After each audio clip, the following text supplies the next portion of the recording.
We're going to go from cringeworthy communicator to compassionate collaborator. That's the arc of today's conversation with Jenifer Beaudean. Jenny built her career on flawless execution. She was the one person people trusted to get things done and get them done quick. But one brutally honest moment changed everything. Sitting in her boss's car after a vanilla performance review, she heard the words that no leader ever wants to hear. Her boss said, "Jenny, sometimes when you speak, I cringe. And if you don't change, it could be career ending." That feedback could have broken her. Instead, it became the catalyst for transformation. From being known for results alone to becoming a leader who communicates with clarity, listens with empathy, and collaborates for impact. If you ever believed that results are enough to carry you forward, Jenny's story is going to make you think again. Jenny Beaudean-White is a business strategist, executive coach, and expert in internal and executive communications, as well as employee engagement. Her remarkable career spans 35 years, primarily as a business leader in the pharmaceutical space. In her work as an executive coach, Jenny supports the client's journey toward deep learning, encouraging experimentation to create the most robust and enduring tools for success. Jenny holds a BS from the United States Military Academy at West Point, an MBA from University of Michigan, and an executive coaching certification from Columbia University. She's a published author and coaches formally and informally around effective personal communication, which is why her story today is so interesting. She lives in Southbury, Connecticut with her husband, Kat Finnegan, and Black Lab Oakley. Jenny, welcome to Transformation Unfiltered today. I'm so glad you're here. Thank you. Thanks for having me. I'm excited to be here.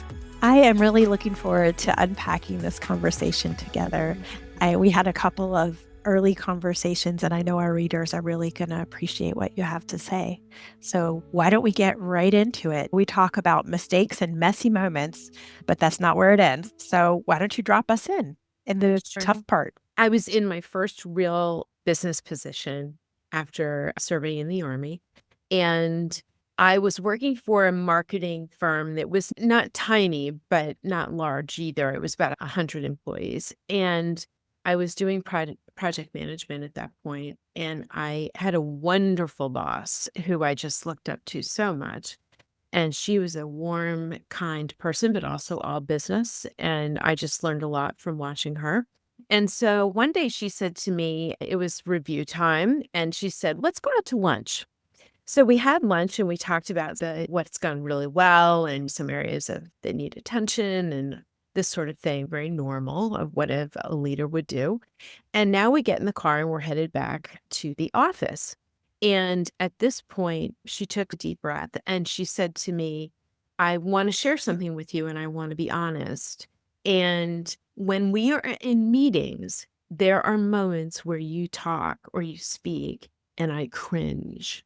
I just have to tell you that if you do not learn how to communicate in a more diplomatic and respectful manner, it will end your career." And this was a big deal for me. I had always wanted a career. I always wanted to be the woman walking through the airport in the blue suit with the briefcase and the phone and running to the next plane to go to the next meeting. And that is exactly the life I wanted. And to hear that I was derailing myself was definitely had my head spinning at that moment. I can only imagine. You just finished a nice lunch. You think, hey, we're on the ride home. What more could there be? Take me back to that very moment. You hear those words come out of her mouth. And what's happening for you on the inside? I think because I'd had great success getting the projects executed. Like we had very complex pieces of business. One of the pieces was with General Motors. We had all 5 divisions, so lots of politics. It was very intense. And because I was making strides with getting those business objectives accomplished, it hadn't occurred to me that there was another issue here in the background. And when she said the word cringe, that's a powerful word. And I don't even know if I've really ever heard it very often since then.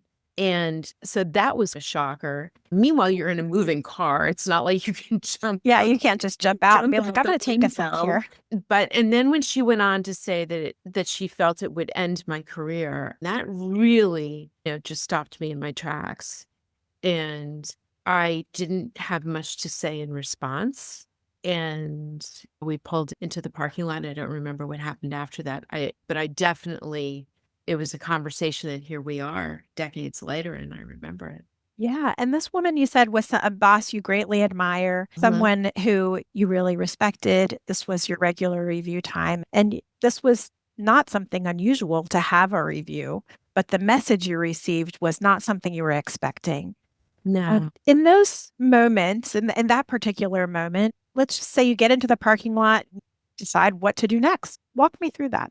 I think she had also, if I'm remembering right, picked a Friday.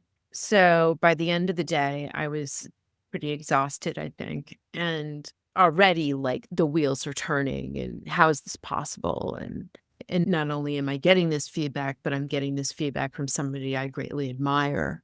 And I went home for the weekend and licked my wounds. I'm quite certain of that. And I think the first question I had coming off of the discussion and coming back into the work week was, certainly this can't be true. What if this made A little denial action happening? Yes, exactly. And one of the first things I thought of was to make the rounds of other senior leaders and do some informational interviewing and see what reaction I got from those individuals without mentioning her and that scenario per se. But what was interesting was that by the time I was done with those 8 or so conversations, it was pretty clear that this was a trend. And the realization that I was probably alienating not only my coworkers, but my boss, other senior leaders, perhaps clients, this was not good. This was really not good. And still licking the wounds and still thinking, how in the world do I rethink this and rethink my style and how I approach people, how I communicate? So when you think about hearing the words come out of this person's mouth, it seemed like you were very proud of having the track record of getting projects over the line. So getting stuff done. And then when she said, hey, there are moments in meetings and you speak and I cringe, then went on to say this could be career ending for you. How did you get to that place? What do you think led up to that very moment that she was noticing that maybe was a blind spot for you up until then? I think it wasn't disrespectful. And that was established when I did my informational interviewing. It wasn't that, thank God, I wasn't cutting people down or being awful to someone. It was more the directness and being so focused on the end game and where we were getting with the project and pushing things forward that I just could be very direct. And the more I listened to things that were coming out of my mouth, the more I realized that this was really like in your face a little bit. And I think what was particularly important about it was that I didn't want to lose the execution part. It had become my calling card, even already in those early days. Throughout my career, one of the things that was a hallmark of my work was the ability to get stuff done. And of course, the key, though, is how you get that stuff done. And I had to now, on top of managing business of the complex clients, I had to really start to think about how do I undo this and redo this and reinvent myself a little bit. When you think about the things that if you were going to say, I am, and you fill in the blanks about this kind of professional before this advice, what would have been the words that you used to describe your value add, your offer? Let's see. Results oriented. I was the type A of the type A. Yeah, that's probably it. And it's so funny because when we were talking the other day, you were talking about the fact that when we knew each other, which was years later, I was much more gentle in my delivery. It was never my experience of you, what you're describing now, this overly direct to the point of the what, not the how. Yeah. So today, how would you describe yourself, let's say, instead of results-oriented driven, type A of type A, You mentioned you had to figure out how to do things a little differently. Fast Hmm. forward to how you describe your approach now. Still driven. That hasn't changed, but I have much more of an awareness of the people that are around me. And it is, in my experience, almost like very unlikely that you have to solve a difficult situation. Maybe there's some personalities involved or whatever, that you have to resolve all that in the moment. In many cases, it's better to just take a day or two and and if you can share that with others too, hey, let's all just take a moment and kind of think this through together and where we need to go next. So the words that I would use are still driven. I'm still getting the job done. I'm still executing, which is, like I said earlier, my calling card. But at the same time, it's a much more gentle execution. I almost never lose my temper. I can't remember the last time I did, or had to walk out of a room, and you know how it is. The more that is at stake in the scenario, the more intense it gets. And I worked for a short period of time as a consultant in the mergers and acquisition space, and that was super intense.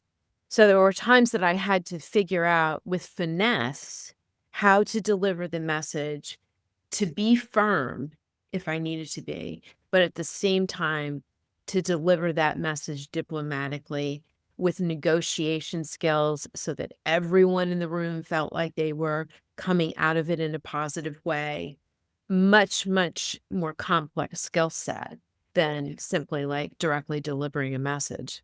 Yeah, it's hard for me to get a picture of how directness, as I experience you talking right now, and this matter of fact, but warm conversation.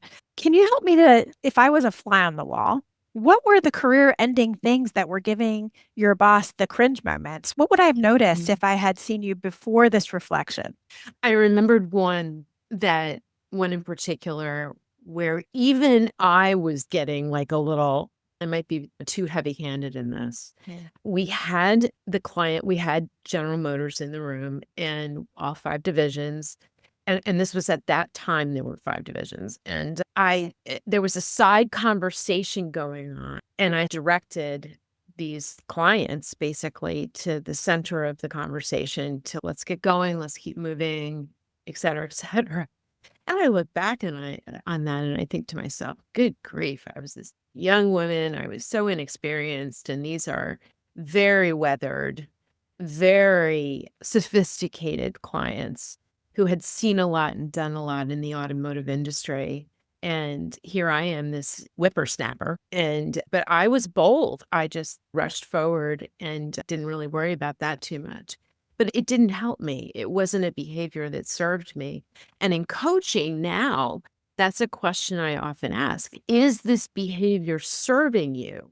So it's all fine and good that you do X and Y, but is that getting you or your team or the organization to where you need to be? And that's the bigger question.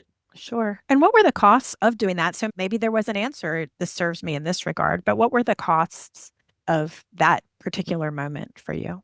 In that particular moment, I do think I did sense a little bit of annoyance in the room.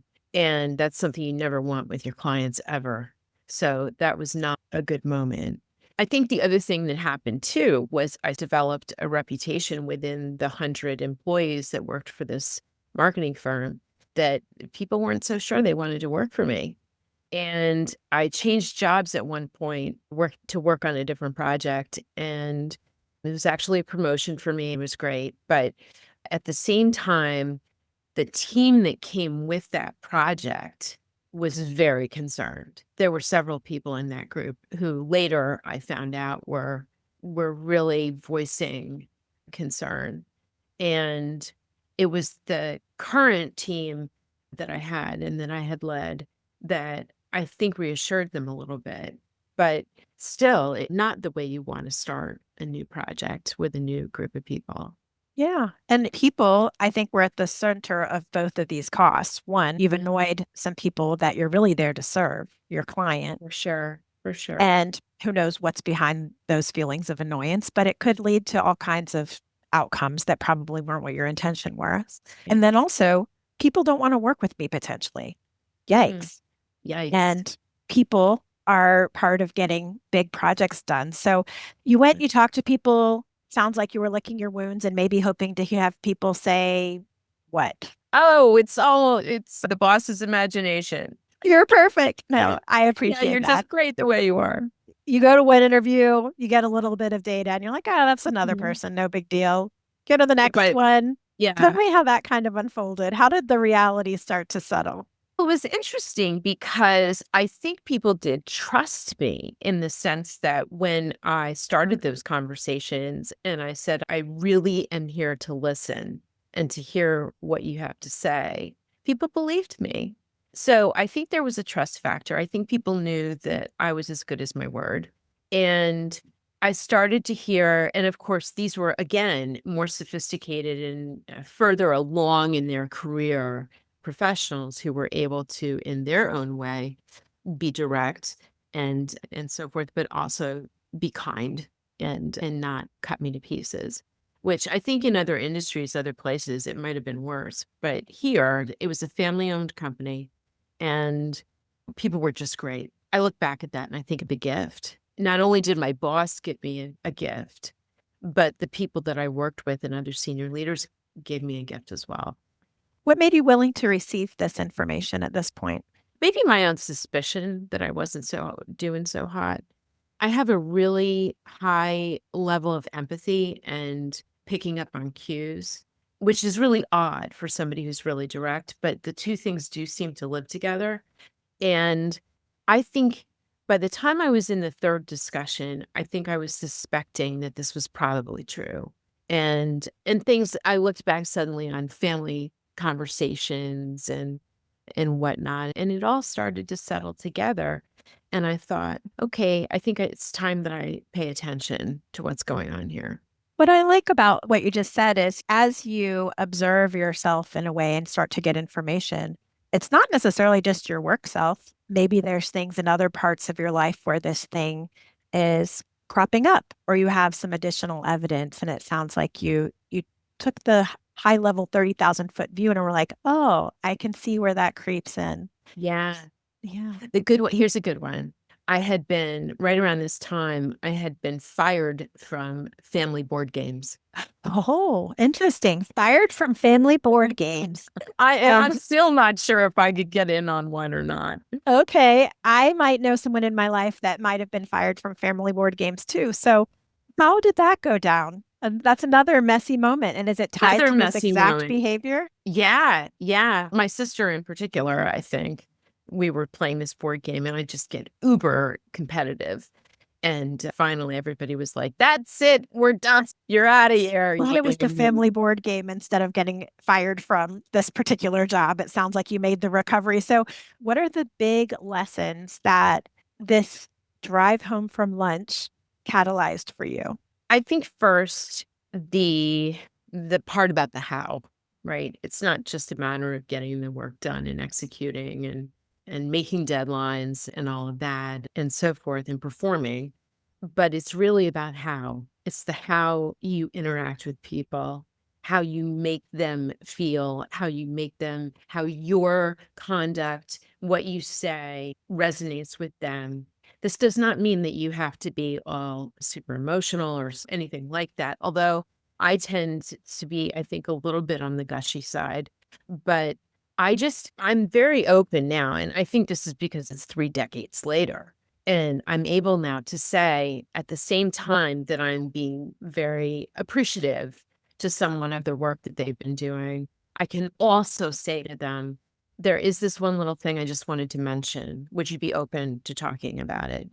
And it's the combination of these things coming together. That's real astuteness, is being able to put those pieces together. So that's the first thing I think. Yeah, the both empathetic, which I Right. heard empathy and diplomacy there, and direct. So the combination of empathy and directness go hand in hand. And a lot of times our minds want to say, if you're too direct, then you have to be completely indirect. And here I'm hearing that there is a certain balance that can be a special sweet spot for you.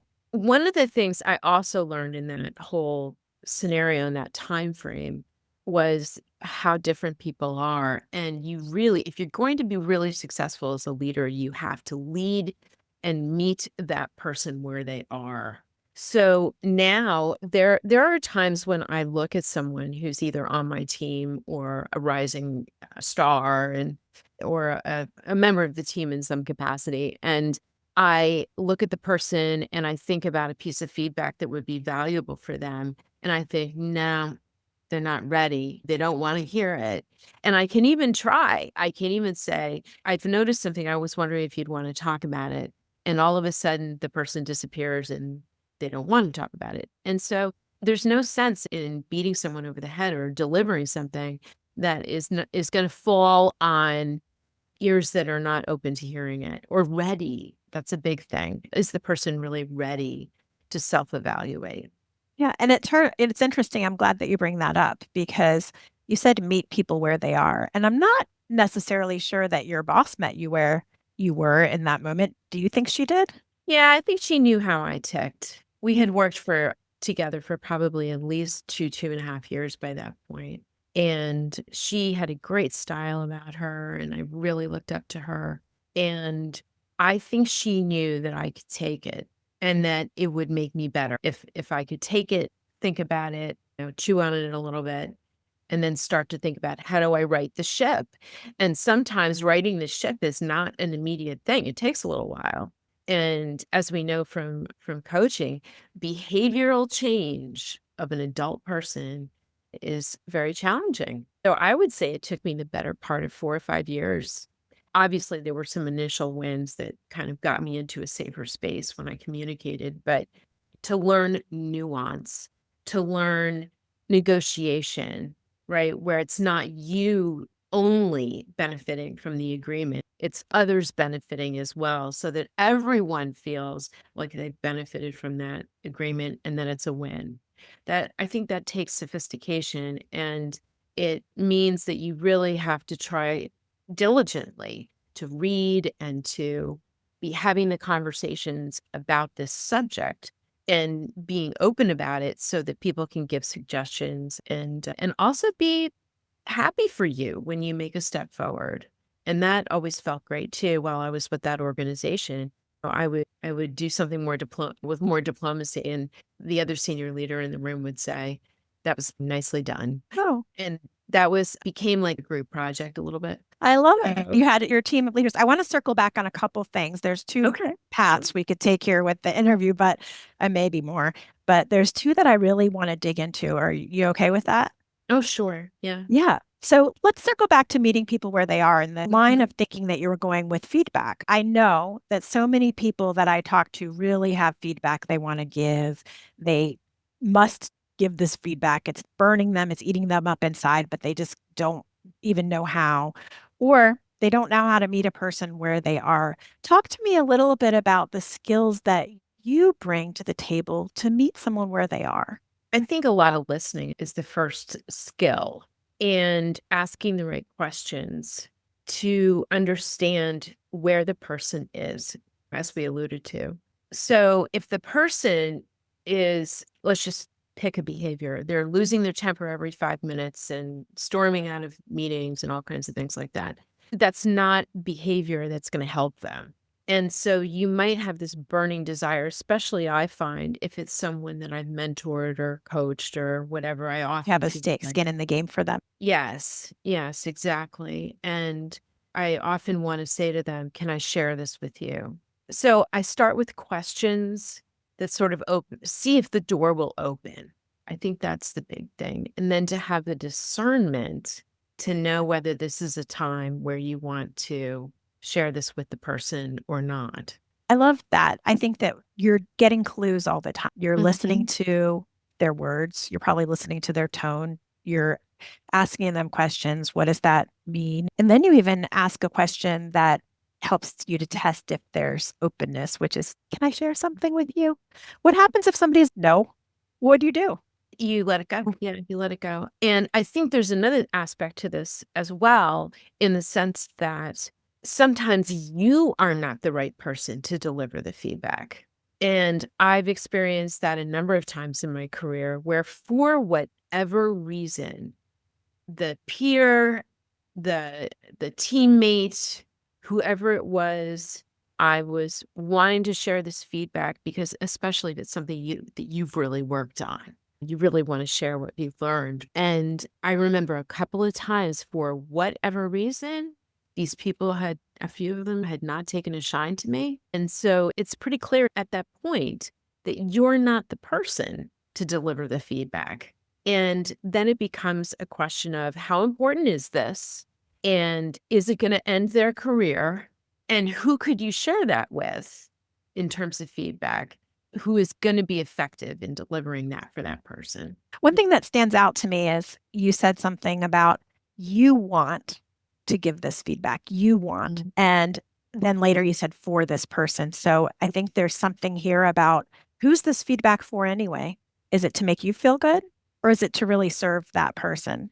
And I think that what I'm hearing from you is there's a lot of non-attachment to how it makes you feel. It's more about what's good for them in the best circumstances. Exactly. Yeah. And some topics too are just not worth it. It's a small thing. I think where the boss that gave me the feedback, this was a big thing. How you communicate is almost got to be one of the top few things that make you successful in business or in nonprofit or almost any other professional space in which you find yourself. The second channel that I think I'd like to ask you about is it takes a while to right the ship when it comes to human behavior. Talk to me about your lessons that you gained along the way in the process of staying the course. What was that like for you as you rebuilt relationships? I think my first and naive assumption was that this was going to be a quick fix, but it wasn't. And it took me the better part of, like I said earlier, 4 or 5 years to really right the ship and to feel confident in my own skills. So I read Dale Carnegie's book, The Tried and True How to Win Friends and Influence People, which the book, spoiler alert, is all about listening. It's just is all about that people need to be heard, want to be heard. And then if you become the listener in the room, a lot of times you're going to have influence without even knowing it because you are connecting with people in a really real way. So I read books like that and I looked at anything that would help me form a basis for my own style. How was I going to handle that? I think you and I talked the other day about a meeting I was in, and this was at a company where diplomacy was extremely important. And I could have never done that job if I hadn't been through this experience prior. And it was a room of 20 people, and there was an individual at the table, and he kept coming after me about a certain topic. And I knew the answer from our governing body that it was not as he was painting the picture.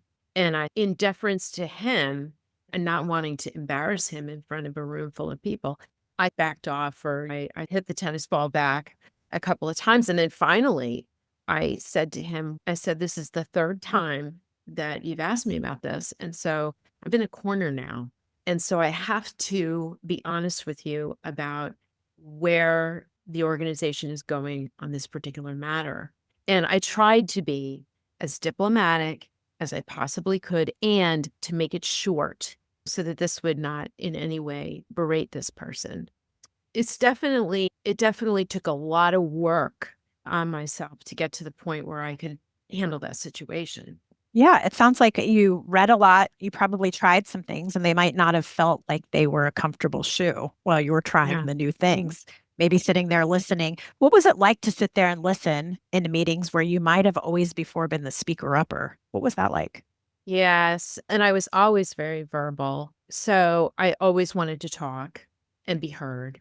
And you're getting a twinkle in your eye as you remember those moments. Oh, yeah. And I think one of the really important things about being a good listener is that you're not leaping ahead in your mind to think about what you're going to say in response to the person. And that takes a lot of discipline and it takes continual like reminder to yourself to really hone in on what this person is saying and to digest it. People can tell. They can tell when your eyes are flitting around the room versus when you are making eye contact with them. You are 100% captured by what they're saying, and you have a response that's meaningful. You gave a great example of how you've taken your directness and your diplomacy into a room under high stakes in this company that had this person that really just was pushing, and you found a way to be concise, direct, and respectful. What are some other ways that your skills of diplomacy and directness and listening have propelled you forward in your career today? You mentioned that this incident, it was 30 years ago. So tell me how this has served you. I think one thing has to do with discernment. I use that word a lot because some things are worth pursuing and thinking about and really pondering and coming up with a good solution. And some things it's better to just let them go. So the key, I think, especially as you become a more senior leader, the key is to be able to know which is which. And one of the things that, because I do a lot of coaching with individuals around communication skills. And at one point, I had a woman who was close to me and a consummate professional. She had a difficult exchange at work, big company, a lot at stake. And she went on about how this person had rubbed her the wrong way and it didn't go well. And she was going to do, and she was going to write, and she was going to email and all this stuff. So finally, after I listened to all this, and there was a pause, I said to her, "You will do nothing. You will do nothing until you have slept on this at least 2 nights and you've had a chance to get that emotion, right, a little bit under control so that your professional acumen is what's driving your response and not the emotional part." You Now, I have the wanted capacity to be discerning. exactly. Yeah. And I want to caveat that this is a person who's very close to me, so I was able to be really direct. Give her the But tough love. yeah. But I find that when I can, helping people to figure out, okay, this isn't that important. Let's let it go. Or, wow, there are a lot of other outcomes that depend on this decision. And we really have to get our game where it needs to be. I think that's an important ability to be able to pull those two things apart and figure it out. And also, too, I think democracy doesn't work often with teams. And I've seen it many times. And it just, if you have 7 people on the team and everyone has to unanimously want something in order to move forward, that's a nice thing to have, but it's a little bit unrealistic often. And unless you're in an autocratic kind of environment where somebody can just make a decision, it almost has to be the kind of dialogue where, okay, what can we collectively live with, but also what's best for the business and where do we need to take this next? So I think the other thing about communication is in the beginning, it's just about you and how you are communicating and listening. Later on, it becomes about decision making in teams and then leading the team and being able to figure out the complexity of those feelings and the complexity of what they're communicating and so forth. And that's definitely a skill. In a way, this is the story of moving from it's all about you as an early career professional wanting to communicate what you had to say because you were direct and good and got stuff done to, wait a second, we're moving forward together. And that takes listening, and that takes engaging, and that takes using discernment and sometimes taking the tough stand. That's right. Oh, absolutely. If you were to give advice to somebody 15 years, maybe 20 years, your junior, coming up in communications and human resources as a leader in general in an organization that highly values getting stuff done and being diplomatic, what would you say to them? I think that the first thing is, again, not to repeat, but going back to the discernment idea is, I think that's an important skill for those of us who execute in kind of a really driving kind of way and being able to say, okay, I'm running for the end zone, but the rest of the group doesn't even know that I've left the line. And so that's super important. calibrating with the rest of your team a little bit, eh? Exactly. So much so. I think also helping people to understand that, and I heard it, an Army officer shared this with me once, and it was that really in life, so many instances of conversation or a project you work on or whatever is a blade of grass. It's Mm. just a blade of grass in the lifetime, and it's a small thing. Realizing the small versus the large things, and then communicating in a way that's always diplomatic, always warm. The more you can genuinely care about people, I think the better off you are in leadership and diplomacy. I love it. So calibrating with others as you move forward towards the goal, taking perspective. Sometimes the things that seem really big deals today are just a blade of grass, in your Just a colleagues' blade of words. grass. Yeah, And last, the biggest one, I think, is really care about people. absolutely. Absolutely. And this seems so many times in personality testing, I go back to Myers-Briggs. It's just an oldie but a goodie. And what I love about that personality test is that it helps people to understand each other in terms of whether people are focused on facts or whether they're intuitive and they have emotion is driving them more and so forth. And I use this sometimes in group coaching because the best question you can ask with this particular scenario and tool is, how do you handle stress in light of what we've talked about with this personality test? And what would you tell the other person in your team to expect and how to work with that when it happens? What a great thing to ask someone that you Sure. work And with. it's one question. And by the time you're done with the team building, the conversation's been an hour and 15 minutes. And the reason is I think that people handle that stress and that emotion in a different way, each in a different way. And that if you just understand that what's going on with this person right now is not leveled at you, it's just their way of seeing the world, In a then stressful moment. Yeah. at a stressful moment, suddenly your communication skills can go right up because you're able to have caring for that person and meet them where they are.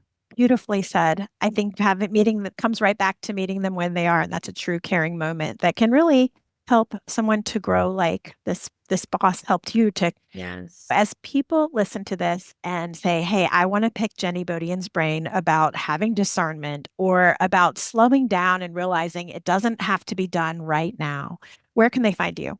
It's super easy. My coaching email address is jenny@jenniferbeaudean.com. So it's a pretty easy one. And we'll put that in the show Yes. notes as well. Yeah, I think that's best because one thing that is helpful with email, as we all know, is it gives you a minute to think about things before you reply. And I think that's helpful always for me since the world for me and for everyone else is running at a breakneck pace. So reach out to me by email and let's chat. Wonderful. Jenny, it's been such a pleasure to have this time with you. And thank you so much for sharing a messy moment because we all have them. We just don't all feel brave enough to talk about them. And I think that brings us closer as people and professionals. So thank you. A couple of things that really stood out to me today really are the power of discernment and meeting someone where they are when it's time to share feedback. If your boss hadn't done that for you and met you where you were, and it could have been very different for somebody completely different, you may not have ended up on this podcast today sharing this great advice based on all the years of learning that you've had along the way. So Sure. thank you, Jenny, for spending time helping us to understand how to be discerning and meet people where they are so we can get results and be direct and diplomatic all at once. Thanks so much, Alexa. Thanks for having me. Yeah, of course. So if you like this episode of Transformation Unfiltered, I encourage you to subscribe. You can find us on any podcast platform. Please like this episode and don't hesitate to listen to more Transformation Unfiltered from great leaders who have been there, done that, and hit fast forward on their careers.